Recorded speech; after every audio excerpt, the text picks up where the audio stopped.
খগেন ভৰালী বৰুৱা। কোনটো বিভাগত কাম কৰে আপুনি? মই এতিয়া ৰিটায়াৰ্ড পাৰ্চন। মই 2016 চনত ৰিটায়াৰ্ড কৰিলোঁ PWDৰ পৰা।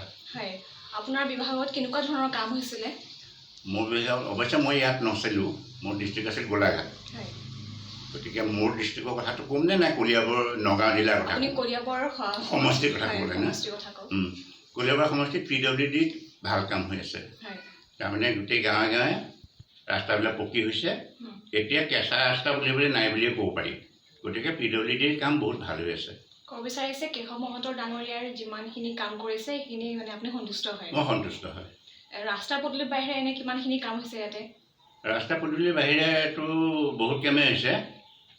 যেনে এতিয়া কলংখন খুলিছে, কলং প্ৰজেক্টটো লৈছে। কলং প্ৰজেক্টত তাৰমানে কেশৱ মহন্তই বেছি গুৰুত্ব দিছে সৌন্দৰ্য বৰ্ধনতো। অকল কলংখন বোৱাই দিয়াটোৱেই কথা নহয়, তেওঁ সৌন্দৰ্য বৰ্ধনৰ কাৰণেও বহুত কাম কৰিছে। আৰু মানে অনুষ্ঠান প্ৰতিষ্ঠান আদিবিলাকতো যথেষ্ট সহায় কৰিছে। বহুত ভাল কাম কৰি আছে। ইয়াৰে অঞ্চলৰ মানুহবোৰ সন্তুষ্ট হয়নে তেখেতক লৈ কিনে? মই জনাততো 90% সন্তুষ্ট। হয়, আগন্তুক দিনত বিচাৰিব তেখেতকে বিধায়ক হিচাপে? নিশ্চয় তেওঁকে বিচাৰিম, কেশৱ মহন্তকে বিচাৰিম। হয়, মাজতে লকডাউন গ'ল, কেনেকুৱা ধৰণৰ সহায় কৰিলে তেখেতে? লকডাউনত পাৰ্চনেল মই ক'বলৈ গ'লে মই চাকৰি কৰিছিলোঁ কাৰণে মই একো অৱশ্যে পোৱা নাই।